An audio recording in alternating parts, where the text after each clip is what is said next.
ओम श्री गणेशाय नमः। रघुपति राघव राजा राम पतित पावन सीताराम। ईश्वर अल्लाह तेरे नाम सबको सम्मति दे भगवान। रघुपति राघव राजा राम पतित पावन सीताराम। वसुदेव सुतं देवं कंस चाणूरमर्दनम् देवकी परमानन्दम् कृष्णं वन्दे जगद्गुरुम्। मुखं करोति वाचालं पङ्गुं लङ्घयते गिरिम्। यत्कृपातमहं वन्दे परमानन्दमाधवम्।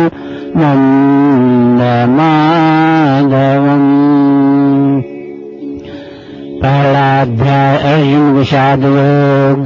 धृतराष्ट्र बोले, हे संजय, धर्मभूमि कुरुक्षेत्र में एकत्र हुए युद्ध के इच्छुक मेरे और पांडु के पुत्रों ने क्या क्या किया। संजय बोले, पांडवों की सेना की व्यूह रचना देखकर राजा दुर्योधन ने द्रोणाचार्य के पास जाकर कहा, हे आचार्य, अपने बुद्धिमान शिष्य धृष्टद्युम्न द्वारा व्यूहकार खड़ी की गई पांडु की इस महान सेना को देखिए। इस सेना में महान धनुर्धारी योद्धा हैं जो युद्ध में भीम और अर्जुन के समान हैं, जैसे युयुधान, विराट तथा महारथी राजा द्रुपद, धृष्टकेतु, चेकितान, बलवान काशीराज, पुरुजित, कुंतीभोज और मनुष्यों में श्रेष्ठ शाब्य, पराक्रमी युधामन्यु, बलवान उत्तमौजा, सुभद्रा पुत्र अभिमन्यु और द्रौपदी के पुत्र, ये सब महारथी हैं। सेना नायकों का परिचय। हे दुर्योधन, हमारे पक्ष में भी जो विशिष्ट योद्धागण हैं उनको भी आप जान लीजिए। आपकी जानकारी के लिए मैं अपनी सेना के नायकों का नाम बताता हूँ। एक तो स्वयं आप, भीष्म, कर्ण और विजयी कृपाचार्य तथा अश्वत्थामा, विकर्ण और सोमदत्त का पुत्र हैं। मेरे लिए प्राण त्यागने के लिए तैयार, अनेक प्रकार से शस्त्रों से सुसज्जित तथा युद्ध में कुशल और भी अनेक शूरवीर हैं। भीष्म पितामह द्वारा रक्षित हमारी सेना अजेय है और भीम द्वारा रक्षित उनकी सेना जीतने में सुगम है। अतः विभिन्न मोर्चों पर अपने अपने स्थान पर स्थित रहते हुए आप सब लोग भीष्म पितामह की ही ओर सब ओर से रक्षा करें। उस समय कौरवों में वृद्ध प्रतापी भीष्म पितामह ने दुर्योधन के मन में हर्ष उत्पन्न करते हुए उच्च स्वर से गरज कर शंख ध्वनि की। तत्पश्चात शंख, नगाड़े, ढोल, श्रृंगी आदि वाद्य एक ही साथ बज उठे, जिनका बड़ा भयंकर नाद हुआ। इसके उपरांत श्वेत अश्वों से युक्त भव्य रथ में बैठे हुए श्री कृष्ण और पांडुपुत्र अर्जुन ने भी अपने अपने दिव्य शंख बजाए।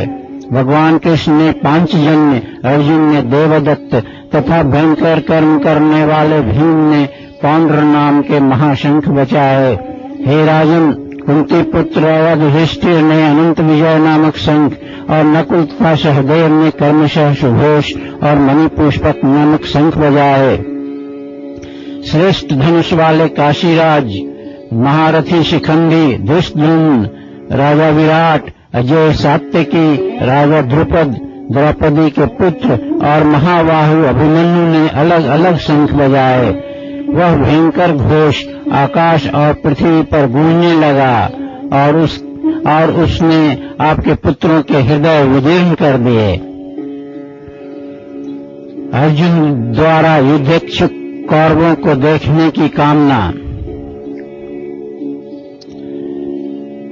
हे राजन, इस प्रकार जब युद्ध प्रारंभ होने वाला ही था कि कपिध्वज अर्जुन ने धृतराष्ट्र के पुत्रों को स्थित देखकर अपना धनुष उठाकर भगवान कृष्ण से ये शब्द कहे, हे अच्युत, मेरे रथ को दोनों सेनाओं के मध्य में खड़ा कीजिए, जिससे मैं युद्ध की इच्छा से खड़े उन लोगों का निरीक्षण कर सकूं जिनके साथ मुझे युद्ध करना है।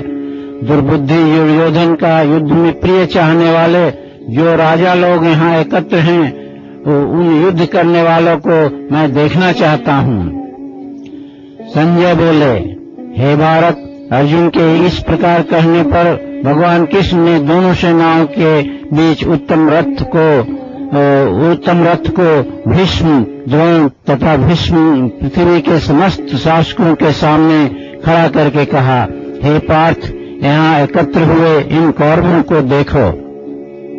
वहाँ अर्जुन ने अपने चाचाओं, पितामहों, आचार्यों, मामाओं, भाइयों, पुत्रों, पौत्रों और मित्रों को खड़े हुए देखा। अर्जुन का विषाद ससुरों, मित्रों और सब बंधु बांधवों को भी उन दोनों सेनाओं में स्थित देखकर कुंती पुत्र अर्जुन का मन करुणा से भर गया और विषाद युक्त होकर उसने कहा, हे कृष्ण, युद्ध की इच्छा से उपस्थित इन स्वजनों को देखकर मेरे अंग स्थिर हुए जाते हैं, मुख भी सूख रहा है और मेरे शरीर में कंपन तथा रोमांच हो रहा है। मेरे हाथ से गांडीव धनुष गिर रहा है और त्वचा जल रही है। मेरा मन भ्रमित सा हो रहा है तथा मैं खड़ा रहने में भी असमर्थ हूँ। और हे केशव, मैं सपनों को भी विपरीत ही देख रहा हूँ। युद्ध में अपने स्वजनों को मारकर कोई कल्याण भी नहीं देखता हूँ। हे कृष्ण, मैं न विजय चाहता हूँ और न राज्य तथा न सुखों को ही। हे गोविंद, हमें ऐसे राज्य से अथवा भोगों से और जीने से भी क्या लाभ, क्योंकि वे सब लोग जिनके लिए राज्य, भोग और सुख की इच्छा है, धन और जीवन की आशा त्याग कर युद्ध में खड़े हैं। हे मधुसूदन कृष्ण, गुरुजनों, ताऊओं, चाचाओं, पुत्रों, पितामहों, मामाओं, ससुरों, पोतों, सालों तथा अन्य संबंधियों को मुझ पर प्रहार करने पर भी मैं मारना नहीं चाहता। तीनों लोक के राज्य के लिए भी मैं इन्हें मारना नहीं चाहता, फिर पृथ्वी की राज्य की तो क्या बात है। हे जनार्दन कृष्ण, धृतराष्ट्र के पुत्रों को मारकर हमें क्या प्रसन्नता होगी। इन आतातियों को मारने से तो हमें केवल पाप ही लगेगा। इसलिए अपने बांधवों धृतराष्ट्र के पुत्रों को मारना हमारे लिए उचित नहीं है। इसलिए हे माधव, स्वजनों को मारकर हम कैसे सुखी होंगे। यद्यपि लोभ से भ्रष्ट चित्त हुए ये लोग अपने कुल के नाश से उत्पन्न दोष को और मित्रों से विरोध करने में हुए पाप को नहीं देख रहे हैं, परंतु हे जनार्दन, कुल के नाश से उत्पन्न दोष को जानने वाले हम लोगों को इस पाप से निवृत्त होने के लिए क्यों नहीं सोचना चाहिए। अर्जुन द्वारा युद्ध के दोषों का वर्णन। कुल के नाश होने से कुल के सनातन धर्म नष्ट हो जाते हैं। धर्म नष्ट होने पर सारे कुल को पाप दबा देता है। हे कृष्ण, पाप के बढ़ने से कुल की स्त्रियां दूषित हो जाती हैं और हे वासने, स्त्रियों के दूषित होने पर वर्ण संकर पैदा होते हैं। वर्ण संकर कुल घातियों को और सारे कुल को नरक में ले जाते हैं, क्योंकि वर्ण संकर द्वारा श्राद्ध और तर्पण न मिलने से पितर भी अपने स्थान से नीचे गिर जाते हैं। इन वर्ण संकर पैदा करने वाले दोषों से कुल घातियों के सनातन कुल धर्म और जाति धर्म नष्ट हो जाते हैं। हे जनार्दन, हमने सुना है कि जिनके कुल धर्म नष्ट हो जाते हैं उन्हें बहुत समय तक नरक में वास करना होता है। कठिन समय में सशक्त भी भ्रमित हो जाते हैं। यह बड़े शोक की बात है कि हम लोग बड़ा भारी पाप करने का निश्चय कर बैठे हैं तथा राज्य और सुख के लोभ से अपने स्वजनों का नाश करने को तैयार हैं। मेरे लिए अधिक कल्याणकारी होगा यदि शस्त्र रहित और सामना न करने वाले मुझको ये शस्त्रधारी कौरव रण में मार डालें। संजय बोले, ऐसा कहकर शोककुल मन वाला अर्जुन रणभूमि में वान सहित धनुष का त्याग करके रथ के पिछले भाग में बैठ गया। ओम तत्सदिति प्रथमो अध्याय। दूसरा अध्याय सांख्य योग। संजय बोले, इस तरह करुणा से व्याप्त आंसू भरे व्याकुल नेत्रों वाले शोक युक्त अर्जुन से भगवान कृष्ण ने कहा। श्री भगवान बोले, हे अर्जुन, इस विषम अवसर पर तुम्हें यह कायरता कैसे प्राप्त हुई? यह श्रेष्ठ पुरुषों के आचरण के विपरीत है तथा यह न तो स्वर्ग प्राप्ति का साधन है और न कीर्ति देने वाला ही है। इसलिए हे अर्जुन, तुम कायर मत बनो, यह तुम्हें शोभा नहीं देता। हे शत्रुओं को मारने वाले अर्जुन, तुम अपने मन की इस दुर्बलता को त्याग कर युद्ध करो। अर्जुन द्वारा युद्ध विरोधी तर्कों को जारी रखना। अर्जुन बोले, हे मधुसूदन, इस रणभूमि में भीष्म और द्रोण के विरुद्ध वानों से कैसे युद्ध करूं? हे ऋषुदन, ये दोनों ही पूजनीय हैं। इन महानुभाव गुरुजनों को मारने से अच्छा इस लोक में भिक्षा का अन्न खाना है, क्योंकि गुरुजनों को मारकर तो इस लोक में अनेक उनके रक्त से सने हुए अर्थ और काम रूपी भोगों को ही तो भोगूंगा। और हम यह भी नहीं जानते कि हम लोगों के लिए युद्ध करना या न करना, इन दोनों में कौन सा काम अच्छा है, अथवा यह भी नहीं जानते कि हम लोग जीतेंगे या वे जीतेंगे। जिन्हें मारकर हम जीना भी नहीं चाहते, वे धृतराष्ट्र के पुत्र हमारे सामने खड़े हैं। इसलिए करुणापूर्ण और कर्तव्य पथ से भ्रमित मैं आपसे पूछना चाहता हूँ कि मेरे लिए जो निश्चय ही कल्याणकारी हो उसे आप कृपया कहिए।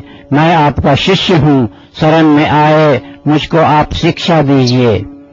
पृथ्वी पर निष्कंटक समृद्ध राज्य तथा देवताओं का स्वामित्व प्राप्त कर भी मैं ऐसा कुछ नहीं देखता हूँ जिससे हमारे इंद्रियों को सुखाने वाला शोक दूर हो सके।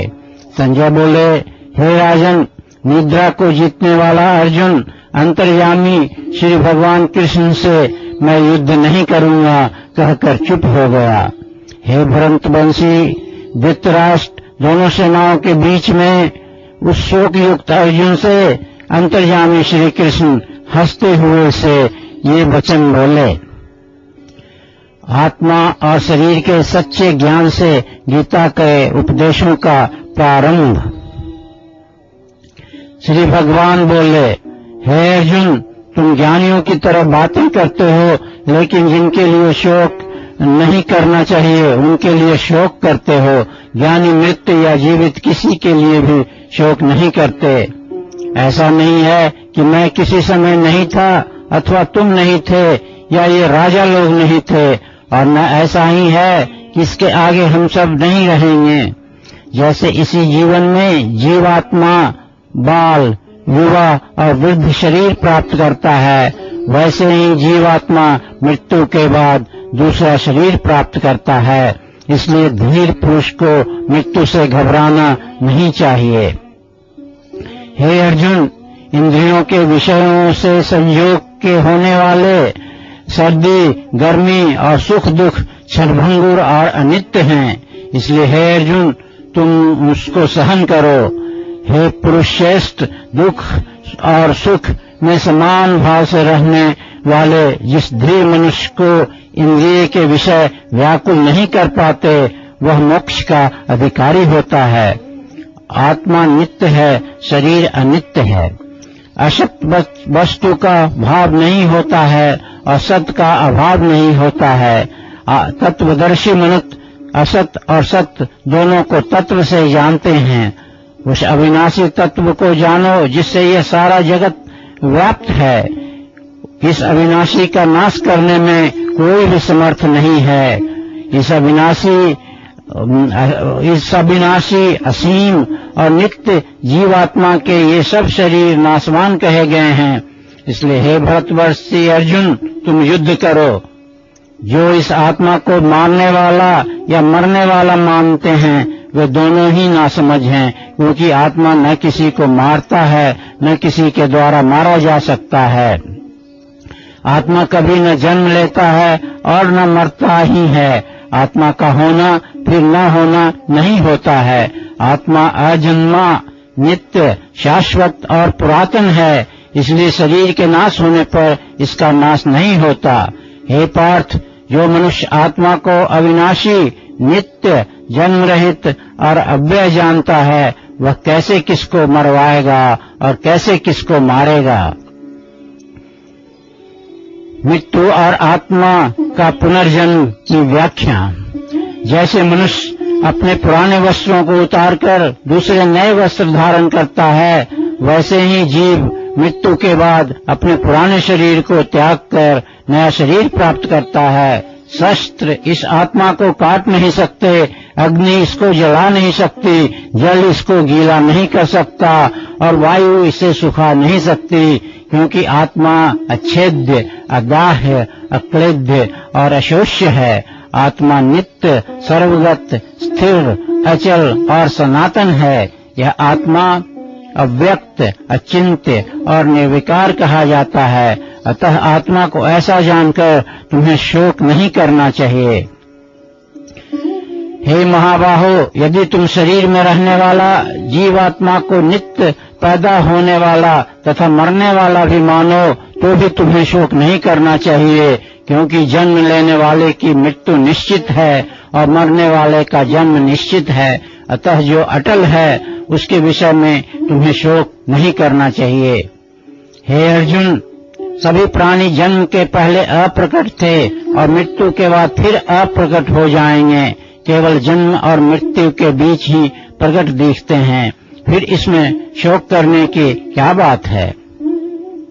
कोई इस आत्मा को आश्चर्य की तरह देखता है, कोई इसका आश्चर्य की तरह वर्णन करता है, कोई इसके आश्चर्य की तरह सुनता है और कोई इसके बारे में सुनकर भी नहीं समझ पाता है। हे अर्जुन, सबके शरीर में रहने वाला यह आत्मा अवध्य है, इसलिए किसी भी प्राणी के लिए तुम्हें शोक नहीं करना चाहिए। श्री कृष्ण द्वारा अर्जुन को क्षत्रिय के कर्तव्यों का आभास कराना और अपने स्वधर्म की दृष्टि से भी तुम्हें अपने कर्तव्य से विचलित नहीं होना चाहिए, क्योंकि क्षत्रिय के लिए धर्म युद्ध से बढ़कर दूसरा कोई कल्याणकारी कर्म नहीं है। हे पृथ्वानंदन, अपने आप प्राप्त हुआ युद्ध स्वर्ग के खुले द्वार जैसा होता है, जो सौभाग्यशाली क्षत्रियों को ही प्राप्त होता है। और यदि तुम इस धर्म युद्ध को नहीं करोगे, तब अपने स्वधर्म और कीर्ति को खोकर पाप को प्राप्त होगे तथा सब लोग बहुत दिनों तक तुम्हारी अपकीर्ति की चर्चा करेंगे। सम्मानित व्यक्ति के लिए अपमान मृत्यु से भी बढ़कर है। महारथी लोग तुम्हें डरकर युद्ध से भागा हुआ मानेंगे और जिनके लिए तुम बहुत माननीय हो, उनकी दृष्टि से तुम नीचे गिर जाओगे।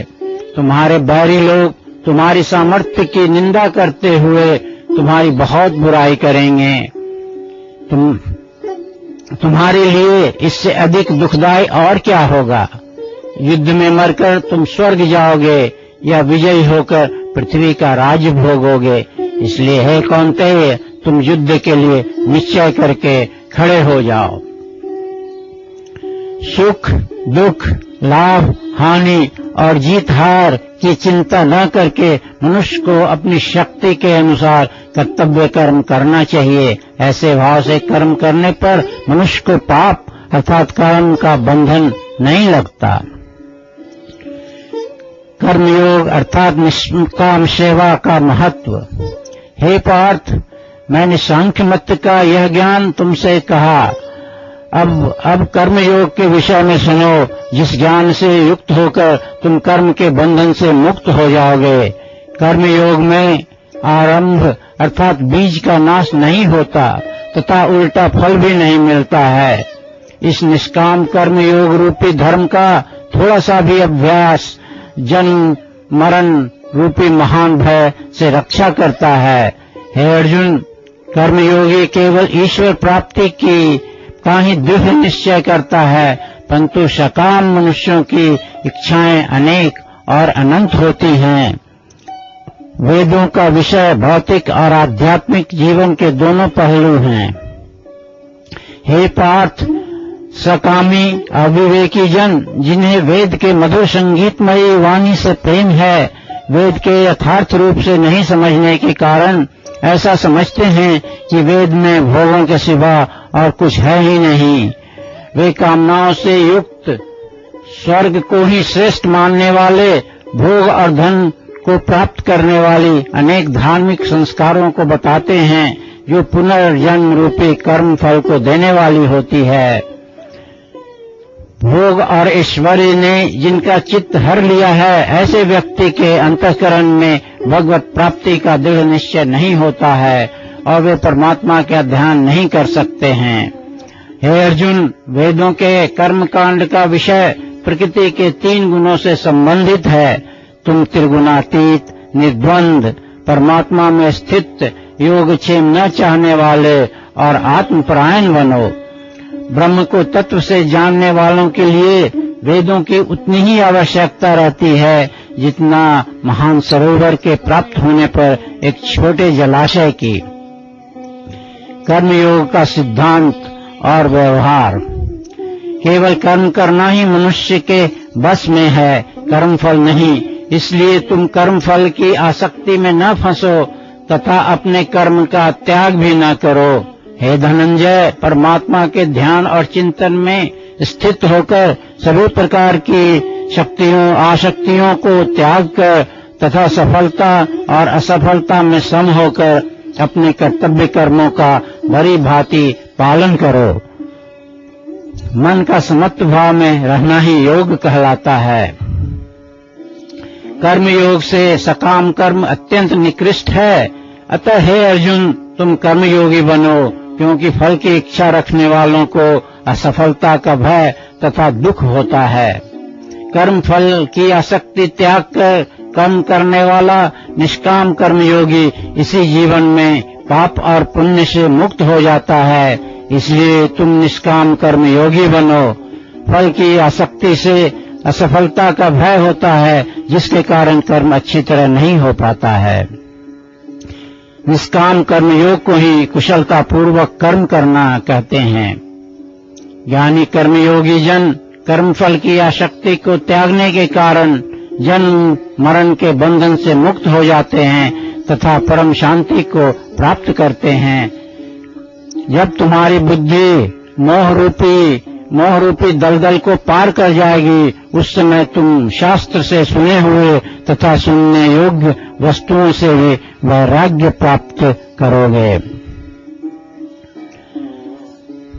जब अनेक प्रकार के प्रवचनों को सुनने से विचलित हुई तुम्हारी बुद्धि परमात्मा के स्वरूप में निश्चित रूप से स्थिर हो जाएगी, उस समय तुम समाधि में परमात्मा से युक्त हो जाओगे। अर्जुन बोले, हे केशव, समाधि प्राप्त स्थिर बुद्धि वाले अर्थात स्थित प्रज्ञ मनुष्य का क्या लक्षण है? स्थिर बुद्धि वाला मनुष्य कैसे बोलता है, कैसे बैठता है और कैसे चलता है? आत्मज्ञानी के लक्षण। श्री भगवान बोले, हे पार्थ, जिस समय साधक अपने मन की संपूर्ण कामनाओं को पूर्ण रूप से त्याग देता है और आत्मा में आत्मानंद से ही संतुष्ट रहता है, उस समय वह स्थित प्रज्ञ कहलाता है। दुख से जिसका मन उद्विग्न नहीं होता, सुख की जिसकी आकांक्षा नहीं होती तथा जिसके मन से राग भय और क्रोध नष्ट हो गए हैं, ऐसा मुनि स्थित प्रज्ञ कहा जाता है। जिसे किसी भी वस्तु में आसक्ति न हो, जो शुभ को प्राप्त कर प्रसन्न न हो और अशुभ से द्वेष न करे, उसकी बुद्धि स्थिर है। जब साधक सब ओर से अपनी इंद्रियों को विषयों से इस तरह हटा ले जैसे कछुआ विपत्ति के समय अपनी रक्षा के लिए अपने अंगों को समेट लेता है, तब उसकी बुद्धि स्थिर समझनी चाहिए। इंद्रियों को विषयों से हटाने वाले मनुष्य से विषयों की इच्छा तो हट भी जाती है, परंतु विषयों की आसक्ति दूर नहीं होती। परमात्मा के स्वरूप को तारतम्य विद्या द्वारा भली भांति समझकर स्थित प्रज्ञ मनुष्य विषयों की आसक्ति से भी दूर हो जाता है। अनियंत्रित इंद्रियों के दुष्परिणाम। हे कुंती नंदन, संयम का प्रयत्न करते हुए ज्ञानी मनुष्य के मन को भी चंचल इंद्रियां बलपूर्वक हर लेती हैं। इसलिए साधक अपनी संपूर्ण इंद्रियों को वश में करके मुझ में श्रद्धा पूर्वक ध्यान लगाकर बैठे, क्योंकि जिसकी इंद्रियां वश में होती हैं उसी की बुद्धि स्थिर होती है। विषयों का चिंतन करने से विषयों में आसक्ति होती है, आसक्ति से विषयों के सेवन करने की इच्छा उत्पन्न होती है और इच्छा पूरी नहीं होने से क्रोध होता है। क्रोध से सम्मोह अर्थात अविवेक उत्पन्न होता है। सम्मोह से मन भ्रष्ट हो जाता है और मन भ्रष्ट होने पर बुद्धि का नाश होता है और बुद्धि के नाश होने से मनुष्य का पतन होता है। राग द्वेष से रहित संयमी साधक अपने वश में की हुई इंद्रियों द्वारा विषयों को भोगता हुआ शांति प्राप्त करता है। शांति से सभी दुखों का अंत हो जाता है और शांति चित्त मनुष्य की बुद्धि शीघ्र ही स्थिर होकर परमात्मा से युक्त हो जाती है। ईश्वर से अयुक्त मनुष्य के अंतःकरण में न ईश्वर का ज्ञान होता है और न ईश्वर की भावना ही मनुष्य को शांति नहीं मिलती और अशांत मनुष्य को सुख कहाँ। जैसे जल में तैरती नाव को तूफान उसे अपने लक्ष्य से दूर ढकेल देता है, वैसे ही इंद्रिय सुख मनुष्य की बुद्धि को गलत रास्ते की ओर ले जाता है। इसलिए हे अर्जुन, जिसकी इंद्रियां सर्वथा विषयों के वश में नहीं होती उसकी बुद्धि स्थिर रहती है। सब प्राणियों के लिए जो रात्रि है उसमें संयमी मनुष्य जागा रहता है और जब साधारण मनुष्य जागते हैं तत्वदर्शी मुनि के लिए वह रात्रि के समान होता है। जैसे सभी नदियों के जल समुद्र को बिना विचलित करते हुए परिपूर्ण समुद्र में समा जाते हैं, वैसे ही भोग जिस संयमी मनुष्य में विकार उत्पन्न किए बिना समा जाते हैं वह मनुष्य शांति प्राप्त करता है, न कि भोगों को कामना करने वाला। जो मनुष्य सब कामनाओं को त्याग कर इच्छा रहित, ममता रहित तथा अहंकार रहित होकर विचरण करता है वही शांति प्राप्त करता है। हे पार्थ, यही ब्राह्मणी स्थिति है जिसे प्राप्त करने के बाद मनुष्य मोहित नहीं होता। अंत समय में भी इस निष्ठा में स्थित होकर मनुष्य ब्रह्म निर्वाण को प्राप्त करता है। ओम तत्सदिति द्वितीयो अध्याय। तीसरा अध्याय कर्मयोग। अर्जुन बोले, हे जनार्दन, यदि आप कर्म से ज्ञान को श्रेष्ठ मानते हैं तो फिर हे केशव, आप मुझे इस भयंकर कर्म में क्यों लगा रहे हैं? आप निश्चित वचनों से मेरी बुद्धि को भ्रमित कर रहे हैं, अतः आप उस एक बात को निश्चय रूप से कहिए जिससे मेरा कल्याण हो। श्री भगवान बोले, हे निष्पाप अर्जुन, इस लोक में दो प्रकार की निष्ठा मेरे द्वारा पहले कही गई है। जिनकी रुचि ज्ञान में लगती है उनकी निष्ठा ज्ञान योग से और कर्म में रुचि वालों की निष्ठा कर्म योग से होती है। मनुष्य कर्म का त्याग कर कर्म के बंधनों से मुक्त नहीं होता, केवल कर्म के त्याग मात्र से ही सिद्धि की प्राप्ति नहीं होती। कोई भी मनुष्य एक क्षण भी बिना कर्म किए नहीं रह सकता, क्योंकि प्रकृति के गुणों द्वारा मनुष्यों से परवश की तरह सभी कर्म करवा लिए जाते हैं। जो मूल बुद्धि मनुष्य इंद्रियों को प्रदर्शन के लिए मन रोक कर मन द्वारा विषयों का चिंतन करता है वह मिथ्याचारी कहा जाता है। दूसरों की सेवा क्यों? परंतु हे अर्जुन, जो मनुष्य बुद्धि द्वारा अपने इंद्रियों को वश में करके अनासक्त होकर कर्मेंद्रियों द्वारा निष्काम कर्मयोग का आचरण करता है वही से श्रेष्ठ है। तुम अपने कर्तव्य का पालन करो, क्योंकि कर्म न करने से कर्म करना श्रेष्ठ है तथा कर्म न करने से तेरे शरीर का निर्वाह भी नहीं होगा। केवल अपने लिए कर्म करने से मनुष्य कर्म के बंधन से बंध जाता है। इसलिए हे अर्जुन, कर्म फल की आसक्ति त्याग कर सेवा भाव से भली भांति अपना कर्तव्य का पालन करो।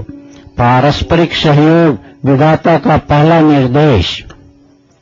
सृष्टिकर्ता ब्रह्मा ने सृष्टि के आदि में यज्ञ अर्थात निस्वार्थ सेवा के साथ प्रजा का निर्माण करके कहा, इस यज्ञ के द्वारा तुम लोग वृद्धि प्राप्त करो और यह यज्ञ तुम लोगों को इष्ट फल देने वाला हो। तुम लोग यज्ञ के द्वारा देवताओं को उन्नत करो और देवगण तुम लोगों को उन्नत करें। इस प्रकार एक दूसरे को उन्नत करते हुए तुम परम कल्याण को प्राप्त होगे। यज्ञ द्वारा पोषित देवगण तुम्हें इष्ट फल प्रदान करेंगे। देवताओं को द्वारा दिए हुए भोगों को जो मनुष्य उन्हें बिना दिए अकेला सेवन करता है वह निश्चय ही चोर है। यज्ञ से बचे हुए अन्न को खाने वाले श्रेष्ठ मनुष्य सब पापों से मुक्त हो जाते हैं, परंतु जो लोग केवल अपने लिए ही अन्न पकाते हैं वे पाप के भागी होते हैं। समस्त प्राणी अन्न से उत्पन्न होते हैं। अन्न वृष्टि से होता है, वृष्टि यज्ञ से होती है, यज्ञ कर्म से, कर्म वेदों में विहित है और वेद को अविनाशी ब्रह्म से उत्पन्न हुआ जानो। इस तरह सर्वव्यापी ब्रह्म सदा ही यज्ञ अर्थात सेवा में प्रतिष्ठित है। हे पार्थ, जो मनुष्य सेवा द्वारा इस सृष्टि चक्र को चलते रहने में सहयोग नहीं देता है वैसा पापमय भोगी मनुष्य व्यर्थ ही जीता है। परंतु जो मनुष्य परमात्मा में ही रमण करता है तथा परमात्मा में ही तृप्त और संतुष्ट रहता है वैसे आत्मज्ञानी मनुष्य के लिए कोई कर्तव्य शेष नहीं रहता। उसके कर्म करने से या न करने से कोई प्रयोजन नहीं रहता तथा वह परमात्मा के सिवा किसी और प्राणी पर आश्रित नहीं रहता। इसलिए तुम अनासक्त होकर सदा अपने कर्तव्य कर्म का भली भांति पालन करो, क्योंकि अनासक्त रहकर कर्म करने से ही मनुष्य परमात्मा को प्राप्त करता है। नेता उदाहरण बने। राजा जनक आदि ज्ञानी जन निष्काम कर्म योग द्वारा परम सिद्धि को प्राप्त हुए थे। लोक कल्याण के लिए भी तुम्हारा कर्म करना ही उचित है। श्रेष्ठ मनुष्य जैसा आचरण करता है दूसरे लोग भी वैसा ही आचरण करते हैं। वह जो प्रमाण देता है जन समुदाय उसी का अनुसरण करते हैं। हे पार्थ, तीनों लोकों में न तो मेरा कोई कर्तव्य है और न कोई भी प्राप्त करने योग्य वस्तु मुझे अप्राप्त है, फिर भी मैं कर्म करता हूँ, क्योंकि यदि मैं सावधान होकर कर्म न करूँ तो हे पार्थ, मनुष्य मेरे ही मार्ग का अनुसरण करेंगे। इसलिए यदि मैं कर्म न करूं तो ये सब लोग नष्ट हो जाएंगे और मैं ही इनके विनाश का तथा अराजकता का कारण बनूंगा। हे भारत, अज्ञानी लोग जिस प्रकार कर्म फल में आसक्त होकर भली भांति अपना कर्म करते हैं उसी प्रकार ज्ञानी मनुष्य भी जन कल्याण हेतु आसक्ति रहित होकर भली भांति अपना कर्म करें। ज्ञानी कर्म फल में आसक्त अज्ञानियों की बुद्धि में भ्रम अर्थात कर्मों में अश्रद्धा उत्पन्न न करें तथा स्वयं अनासक्त होकर समस्त कर्मों को भली भांति करता हुआ दूसरों को भी वैसा ही करने की प्रेरणा दें। सभी कर्म प्रकृति करती है। वास्तव में संसार के सारे कार्य प्रकृति माँ की गुण रूपी परमेश्वर की शक्ति के द्वारा ही किए जाते हैं, परंतु अज्ञानवश मनुष्य अपने आप को कर्ता समझ लेता है तथा कर्म फल की आसक्ति रूपी बंधनों से बंध जाता है। मनुष्य तो परम शक्ति के हाथ की केवल एक कठपुतली मात्र है। परंतु हे महाबाहो, गुण और कर्म के रहस्य को जानने वाले ज्ञानी मनुष्य ऐसा समझकर कि इंद्रिय द्वारा प्रकृति के गुण ही सारे कर्म करते हैं तथा मनुष्य कुछ भी नहीं करता है, कर्म में आसक्त नहीं होते। प्रकृति के गुणों द्वारा मोहित होकर अज्ञानी मनुष्य गुणों के द्वारा किए गए कर्मों में आसक्त रहते हैं। उन्हें ज्ञानी मनुष्य सकाम कर्म मार्ग से विचलित न करें।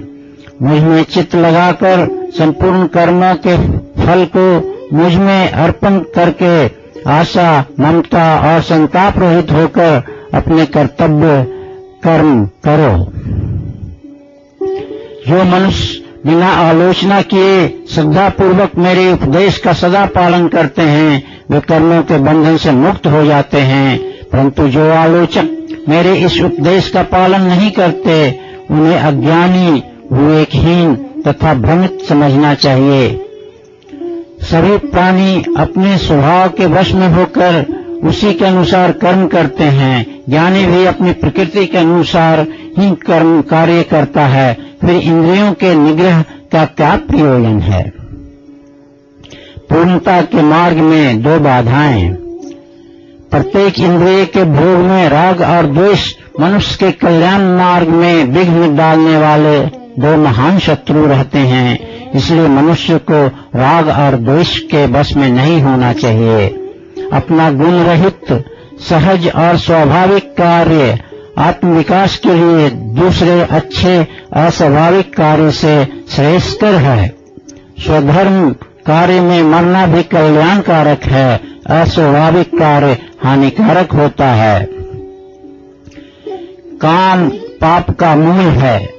अर्जुन बोले, हे कृष्ण, न चाहते हुए भी बलपूर्वक वाद्य किए के समान किससे प्रेरित होकर मनुष्य पाप का आचरण करता है? श्री भगवान बोले, रजोगुण से उत्पन्न यह काम है, यही क्रोध है। कभी न पूर्ण होने वाले इस महापापी काम को ही तुम आध्यात्मिक मार्ग का शत्रु जानो। जैसे धुएं से अग्नि और धूलि से दर्पण ढक जाता है तथा जेर से गर्भ ढका रहता है, वैसे ही काम आत्मज्ञान को ढक देता है। हे कौन्तेय अर्जुन, अग्नि के समान कभी तृप्त न होने वाले ज्ञानियों के नित्य शत्रु काम के द्वारा ज्ञान ढक जाता है। इंद्रिय, मन और बुद्धि काम के निवास स्थान कहे जाते हैं। यह काम इंद्रिय, मन और बुद्धि को अपने वश में करके ज्ञान को ढककर मनुष्य को भटका देता है। इसलिए हे अर्जुन, तुम पहले अपने इंद्रियों को वश में करके ज्ञान और विवेक के नाशक इस पापी काम रूपी शत्रु का विनाश करो। काम पर विजय कैसे पाएं? इंद्रियां शरीर से श्रेष्ठ कही जाती हैं। इंद्रियों से परे मन है और मन से परे बुद्धि है, और आत्मा बुद्धि से भी अत्यंत श्रेष्ठ है। इस प्रकार आत्मा को मन और बुद्धि से श्रेष्ठ जानकर सेवा, ध्यान, पूजन आदि से की हुई शुद्ध बुद्धि द्वारा मन को बस में करके, हे महाबाहो, तुम इस दुर्जय काम रूपी शत्रु का विनाश करो। ओम तत्सदिति तृतीयोऽध्यायः। चौथा अध्याय, ज्ञान कर्म संन्यास योग। कर्म योग पुरातन विस्मृत निर्देश है। श्री भगवान बोले, मैंने कर्म योग के इस अविनाशी सिद्धांत को सूर्यवंशी राजा विवस्वान को सिखाया। विवस्वान ने अपने पुत्र मनु से कहा तथा मनु ने अपने पुत्र इक्ष्वाकु को सिखाया।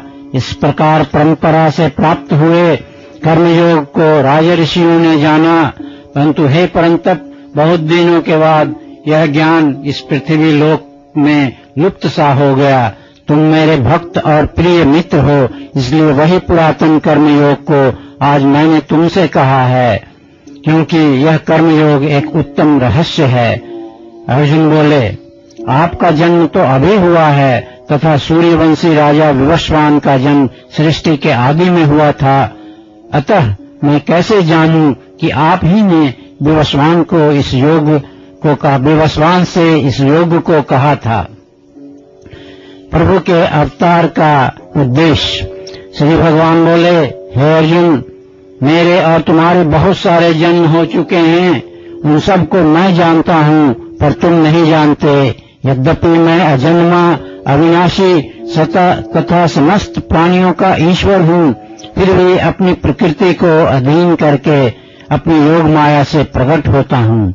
हे अर्जुन, जब संसार में धर्म की हानि और अधर्म की वृद्धि होती है, तब अच्छे लोगों की रक्षा, दुष्टों का संहार तथा धर्म संस्थापना के लिए मैं पद्महन परमात्मा हर युग में अवतरित होता हूँ। हे अर्जुन, मेरे जन्म और कर्म दिव्य हैं, इससे जो मनुष्य भली बातें जान लेता है, उसका मरने के बाद पुनर्जन्म नहीं होता तथा वह मेरे लोक परम धाम को प्राप्त करता है। राग, भय और क्रोध से रहित, मुझ में तल्लीन, मेरे आश्रित तथा ज्ञान रूपी तप से पवित्र होकर बहुत से मनुष्य मेरे स्वरूप को प्राप्त हो चुके हैं। प्रार्थना और भक्ति का मार्ग। हे अर्जुन, जो भक्त जिस किसी भी मनोकामना से मेरी पूजा करते हैं, मैं उनकी मनोकामना की पूर्ति करता हूँ। मनुष्य अनेक प्रकार की इच्छाओं की पूर्ति के लिए मेरी शरण लेते हैं।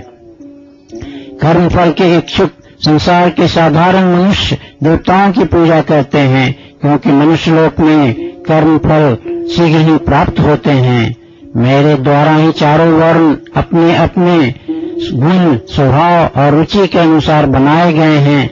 सृष्टि की रचना आदि कर्म के कर्ता होने पर भी मुझ परमेश्वर को अविनाशी और अकर्ता ही जानना चाहिए, क्योंकि प्रकृति के गुण ही संसार चला रहे हैं।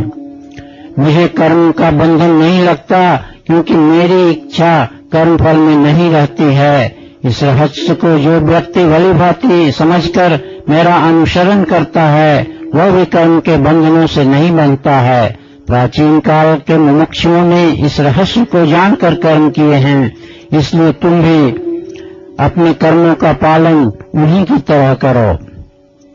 सकाम, निष्काम और निषिद्ध कर्म। विद्वान मनुष्य भी भ्रमित हो जाते हैं कि कर्म क्या है तथा अकर्म क्या है, इसलिए मैं तुम्हें कर्म के रहस्य को समझाता हूँ, जिसे जानकर तुम कर्म के बंधनों से मुक्त हो जाओगे। सकाम कर्म, विकर्म अर्थात पाप कर्म तथा निष्काम कर्म के स्वरूप को भली भांति जान लेना चाहिए, क्योंकि कर्म की गति बहुत ही न्यारी है। कर्मयोगी को कर्म बंधन नहीं।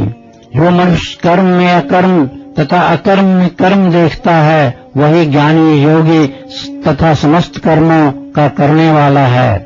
अपने को कर्ता नहीं मानकर प्रकृति के गुणों को ही कर्ता मानना कर्म में अकर्म तथा अकर्म में कर्म देखना कहलाता है। जिसके सारे कर्मों के संकल्प ज्ञान रूपी अग्नि में जलकर स्वार्थ रहित हो गए हैं, वैसे मनुष्य को ज्ञानी जन पंडित कहते हैं। जो मनुष्य कर्म फल में आसक्ति का सर्वथा त्याग कर परमात्मा में नित्य तृप्त रहता है तथा भगवान के सिवा किसी का आश्रय नहीं रखता, वह कर्म करते हुए भी वास्तव में कुछ भी नहीं करता है तथा अकर्म रहने के कारण कर्म के बंधनों से सदा मुक्त रहता है। जो आशा रहित है, जिसके मन और इंद्रिया वश में हैं, जिसने सब प्रकार के स्वामित्व का परित्याग कर दिया है, ऐसा मनुष्य शरीर में कर्म करता हुआ भी पाप अर्थात कर्म के बंधन को प्राप्त नहीं होता है। अपने आप जो कुछ भी प्राप्त हो उसमें संतुष्ट रहने वाला, द्वंद्वों से अतीत, ईर्ष्या से रहित तथा सफलता और असफलता में समभाव रहने वाला कर्मयोगी कर्म करता हुआ भी कर्म के बंधनों से नहीं बंधता है। जिसकी ममता तथा आसक्ति सर्वथा मिट गई है, जिसका चित्त ज्ञान में स्थित है, ऐसे परोपकारी मनुष्य को कर्म के सभी बंधन विलीन हो जाते हैं। यज्ञ का अर्पण, घी, अग्नि तथा आहुति देने वाला सभी परम ब्रह्म परमात्मा ही है। इस तरह जो सब कुछ में परमात्मा का ही स्वरूप देखता है वह परमात्मा को प्राप्त होता है। यज्ञ के विभिन्न प्रकार। कोई योगी जन देवताओं के पूजन रूपी यज्ञ करते हैं और दूसरे ज्ञानी जन ब्रह्म रूपी अग्नि में यज्ञ के द्वारा ज्ञान रूपी यज्ञ का हवन करते हैं। अन्य योगी लोग श्रोतादि समस्त इंद्रियों का संयम रूपी अग्नि में हवन करते हैं तथा कुछ लोग शब्दादि विषयों का इंद्रिय रूपी अग्नि में हवन करते हैं। दूसरे योगी जन संपूर्ण इंद्रियों के और प्राणों के सभी ज्ञान, सब प्राणों के इंद्रियों के और प्राणों के कर्मों को ज्ञान से प्रकाशित आत्मसंयम रूपी अग्नि में हवन करते हैं। दूसरे साधक द्रव्य यज्ञ, तप यज्ञ तथा योग यज्ञ करते हैं और दूसरे कठिन व्रत करने वाले स्वाध्याय और ज्ञान यज्ञ।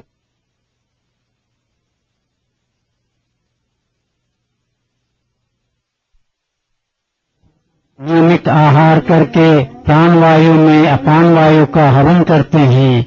ये सभी यज्ञों को जानने वाले हैं तथा यज्ञ के द्वारा इनके पाप नष्ट हो जाते हैं।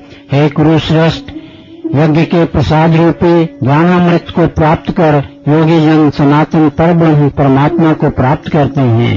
यज्ञ न करने वाले मनुष्य के लिए परलोक तो क्या, यह मनुष्य लोक में सुखदायक नहीं होता। वेदों में ऐसे अनेक प्रकार के यज्ञों का वर्णन किया गया है। उन सब यज्ञों को तुम शरीर, मन और इंद्रियों की क्रिया द्वारा संपन्न होने वाले जानो। इस प्रकार जानकर तुम कर्म बंधन से मुक्त हो जाओगे। ज्ञान योग श्रेष्ठतर आध्यात्मिक अभ्यास है। हे परमतप अर्जुन, ज्ञान यज्ञ द्रव्य यज्ञ से श्रेष्ठ है, क्योंकि हे पार्थ, तत्व ज्ञान की प्राप्ति ही सारे कर्मों का लक्ष्य अर्थात पराकाष्ठा है। उस तत्व ज्ञान को तुम ब्रह्मनिष्ठ आचार्य के पास जाकर उन्हें आदर, जिज्ञासा तथा सेवा से प्रसन्न करके सीखो। तत्वदर्शी ज्ञानी मनुष्य तुम्हें तत्व ज्ञान का उपदेश देंगे, जिसे जानकर तुम पुनः इस प्रकार धर्म को नहीं प्राप्त होगे। तथा हे अर्जुन, इस ज्ञान के द्वारा तुम संपूर्ण भूतों को आत्मा अर्थात मुझ पर ब्रह्म परमात्मा में देखोगे। सब पापियों से अधिक पाप करने वाला मनुष्य भी संपूर्ण पाप रूपी समुद्र को ब्रह्म ज्ञान रूपी नौका द्वारा निसंदेह पार कर जाएगा। क्योंकि हे अर्जुन, जैसे प्रज्वलित अग्नि लकड़ी को जला देती है, वैसे ही ज्ञान रूपी अग्नि कर्म के सारे बंधनों को भस्म कर देती है। कर्मयोगी को स्वयं ही ज्ञान योग की प्राप्ति। इस संसार में तत्व ज्ञान के समान अंतःकरण को शुद्ध करने वाला निसंदेह कुछ भी नहीं है। उस तत्व ज्ञान को ठीक समय आने पर कर्मयोगी अपने आप प्राप्त कर लेता है। श्रद्धावान, साधन परायण और जितेंद्रिय मनुष्य तत्व ज्ञान को प्राप्त कर शीघ्र ही परम शांति को प्राप्त करता है। विवेकहीन, श्रद्धा रहित तथा संशय करने वाले नास्तिक मनुष्य का पतन होता है। संशय करने वाले के लिए न यह लोक है, न परलोक है और न सुख ही है। ज्ञान योग और कर्म योग दोनों ही मोक्ष के लिए अनिवार्य। हे धनंजय अर्जुन, जिसने कर्म योग के द्वारा समस्त कर्मों को परमात्मा में अर्पण कर दिया है तथा ज्ञान और विवेक द्वारा जिनके परमात्मा के बारे में समस्त संशयों का विनाश हो चुका है, ऐसे आत्मज्ञानी मनुष्य को कर्म नहीं मांगते हैं। इसलिए हे भरतवंशी अर्जुन, तुम अपने मन में स्थित इस अज्ञान जनित संशय को ज्ञान रूपी तलवार द्वारा काटकर समत्व रूपी कर्म योग में स्थित होकर अपना कर्म अर्थात युद्ध करो। ओम तत्सदिति चतुर्थो अध्यायः। 5वां अध्याय कर्म संन्यास योग। अर्जुन बोले, हे कृष्ण, आप कर्म संन्यास और कर्म योग दोनों की प्रशंसा करते हैं।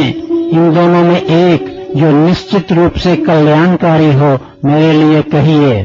श्री भगवान बोले, कर्म संन्यास और कर्म योग ये दोनों ही परम कल्याणकारक हैं, परंतु उन दोनों में से कर्म संन्यास से कर्म योग श्रेष्ठ है। जो मनुष्य न किसी से द्वेष करता है, न किसी वस्तु की आकांक्षा करता है, वैसे मनुष्य को सदा सन्यासी ही समझना चाहिए, क्योंकि हे महाबाहो, राग द्वेष द्वंद्वों से रहित मनुष्य सहज ही बंधन मुक्त हो जाता है। दोनों मार्ग परमात्मा की ओर ले जाते हैं। अज्ञानी लोग ही, न कि पंडित जन, कर्म संन्यास और कर्म योग को एक दूसरे से भिन्न समझते हैं, क्योंकि इन दोनों में से किसी एक में भी अच्छी तरह से स्थित मनुष्य दोनों के फल को प्राप्त कर लेता है। ज्ञान योगियों द्वारा जो धाम प्राप्त किया जाता है, कर्म योगियों द्वारा भी वही प्राप्त किया जाता है। अतः जो मनुष्य कर्म संन्यास और कर्म योग को फल रूप में एक देखता है, वही वास्तव में देखता है, अर्थात समझता है।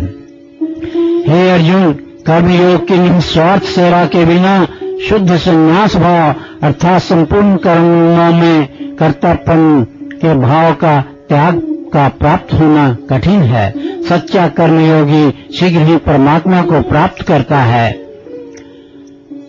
निर्मल अंतःकरण वाला कर्मयोगी, जिसका मन और इंद्रियां उसके वश में है और जो सभी प्राणियों में एक ही आत्मा को देखता है, कर्म करते हुए भी उससे वह लिप्त नहीं होता। कर्मयोगी प्रभु के लिए काम करता है। तत्व ज्ञान को जानने वाला कर्मयोगी ऐसा समझता है कि मैं तो कुछ भी नहीं करता हूँ। देखता, सुनता, स्पर्श करता, सूंघता, खाता, चलता, सोता, श्वास लेता, लेता, बोलता तथा आंखों को खोलता तथा बंद करता हुआ भी वह ऐसा जानता है कि समस्त इंद्रियां ही अपने अपने विषयों में विचरण कर रही हैं। जो मनुष्य कर्म फल में आसक्ति का त्याग कर सभी कर्मों को परमात्मा में अर्पण करता है, वह कमल के पत्ते की तरह पाप रूपी जल से कभी लिप्त नहीं होता। कर्मयोगी शरीर, मन, बुद्धि और इंद्रियों द्वारा आसक्ति को त्याग कर केवल अंतःकरण की शुद्धि के लिए ही कर्म करते हैं। कर्मयोगी कर्मफल को त्याग कर अर्थात परमेश्वर को अर्पण कर परम शांति को प्राप्त होता है और सकाम मनुष्य कर्म फल में आसक्ति के कारण बंध जाता है। आत्मज्ञान का मार्ग। कर्मयोगी सभी कर्मों के फल को सर्वथा त्याग कर न कोई कर्म करता हुआ और न करवाता हुआ 9 द्वार वाले शरीर रूपी घर में सुख से रहता है। ईश्वर प्राणियों में कर्तापन, कर्म तथा कर्म फल के संयोग को वास्तव में नहीं रखता है। प्रकृति माँ ही अपने गुणों से सब कुछ करवाती है। ईश्वर किसी के पाप और पुण्य कर्म का भागी नहीं होता। अज्ञान द्वारा ज्ञान को ढक जाने के कारण ही सब जीव भ्रमित होते हैं तथा पाप कर्म करते हैं, परंतु जिनका अज्ञान तत्व ज्ञान द्वारा नष्ट हो जाता है, उनका तत्व ज्ञान सूर्य की तरह सच्चिदानंद परमात्मा को प्रकाशित कर देता है। जिसके मन और बुद्धि परमात्मा में स्थित है, परमात्मा में जिनकी निष्ठा है, ब्रह्म ही जिनका परम लक्ष्य है, ऐसे मनुष्य ज्ञान के द्वारा पाप रहित होकर परम गति को प्राप्त होते हैं, अर्थात उनका पुनर्जन्म नहीं होता। आत्मज्ञानी के लक्षण। ज्ञानी जन सबों में परमात्मा को ही देखने के कारण विद्या और विनय से संपन्न ब्राह्मण तथा गाय, हाथी, कुत्ते, चांडाल आदि सबों को समभाव से देखते हैं।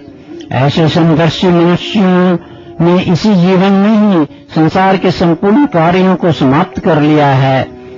वे ब्रह्म में ही स्थित रहते हैं, क्योंकि ब्रह्म निर्दोष और सम है।